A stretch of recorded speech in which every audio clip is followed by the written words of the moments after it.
Enshrined forever in the archives of America's history will be those great men who have guided our country to her destiny as leader of the world's free nations.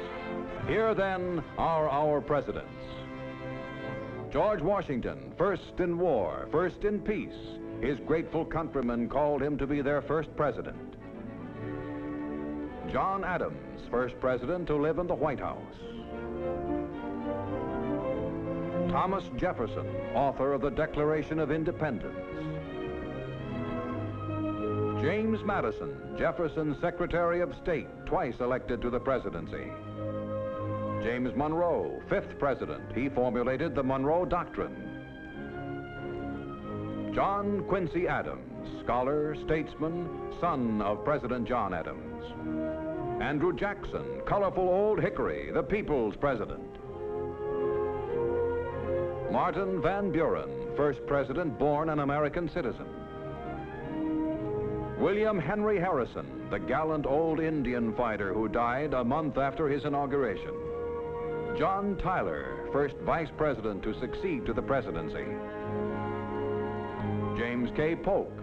His administration saw Texas admitted to the Union.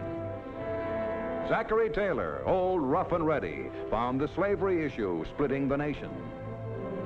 Millard Fillmore effected a temporary solution by signing the Compromise of 1850.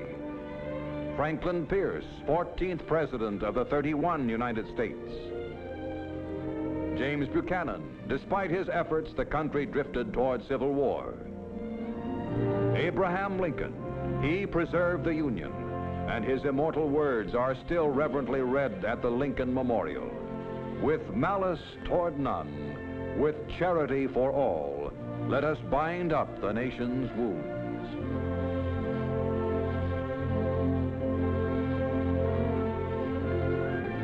A gentle father, a forgiving victor, a humble leader. Andrew Johnson, to him fell the momentous problems of Reconstruction. Ulysses S. Grant, a brilliant general, for 8 years he led America at peace.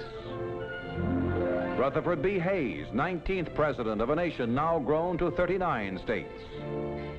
James Garfield, victim of an assassin's bullet 4 months after taking office. Chester Arthur, a champion of civil service reform in government. Grover Cleveland, only president to serve 2 non-consecutive terms in the White House. Benjamin Harrison, grandson of the 9th president, William Henry Harrison. William McKinley, 24th president, was assassinated while visiting the Pan American Exposition in Buffalo in 1901. And now, for the first time, a new invention, the motion picture camera, records the inauguration of a president. McKinley rides to the Capitol on a blustery March day. A year later, he was to guide America in the war with Spain. Theodore Roosevelt returned from the Spanish-American War a national idol, and when McKinley was assassinated, he became our youngest president. These were busy, exciting years for America, now becoming a world power. The Panama Canal was started, pure food legislation passed, conservation furthered. The dynamic old Rough Rider steered the ship of state with a resolute, forceful hand. Long after his 7 years as president were over, he remained in the public spotlight, a respected and beloved figure.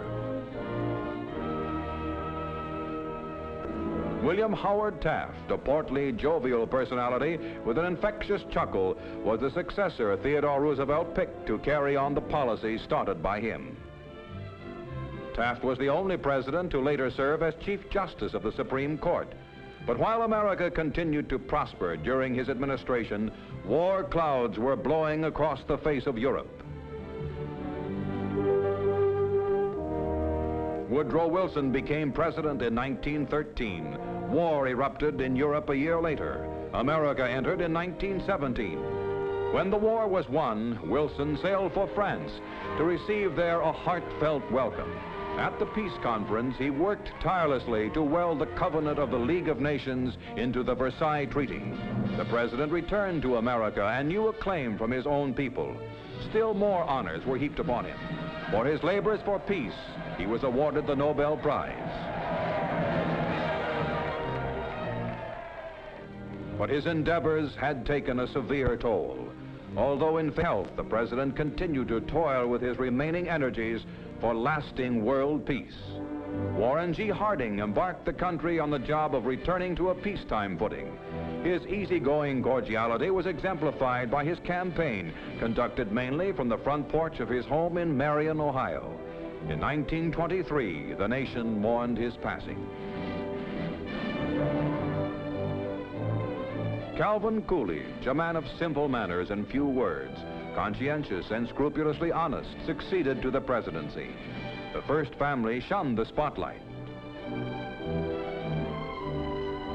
With the shrewd conservatism instilled by his New England parents, Coolidge carefully guided the United States, with his wife by his side, through an era of prosperity and rare good feeling. Herbert Hoover had won wide respect for his relief work in Europe after World War I. His were an eventful 4 years in the White House. There was a worldwide depression. Japan sent troops into Manchuria. Adolf Hitler began his rise to power in Germany. The seeds were being sown for World War II. Franklin Delano Roosevelt, energetic, progressive, had been Wilson's Assistant Secretary of Navy and vice presidential candidate before infantile paralysis threatened his brilliant career.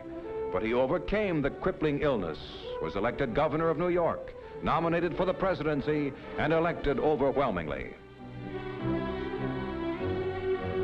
America was fighting for her life in World War II when Roosevelt, elected for an unprecedented third term, visited American troops in North Africa. The pendulum of victory already was swinging to the Allies, but the president was not to see Germany and Japan surrender. 3 months after beginning a fourth term, death claimed America's commander-in-chief.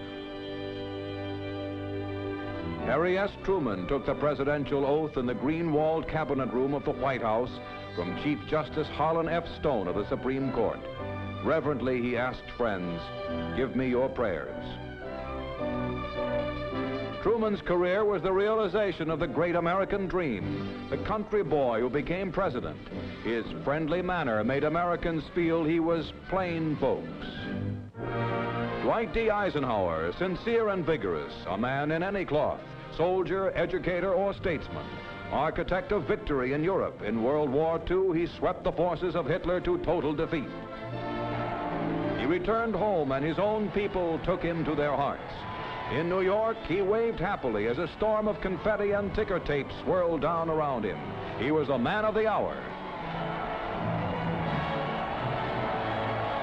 A leader in civilian life, as President of Colombia, Ike championed the cause of freedom. Then NATO called him, and in 1 short year he made allies out of old enemies and helped unify Western Europe. Home again, General Eisenhower engaged in the biggest battle of his career, the battle for the White House, and won an emphatic victory. Dwight David Eisenhower, 33rd President. Another chapter, may it be a bright one, in the glorious and continuing story of America's presidents.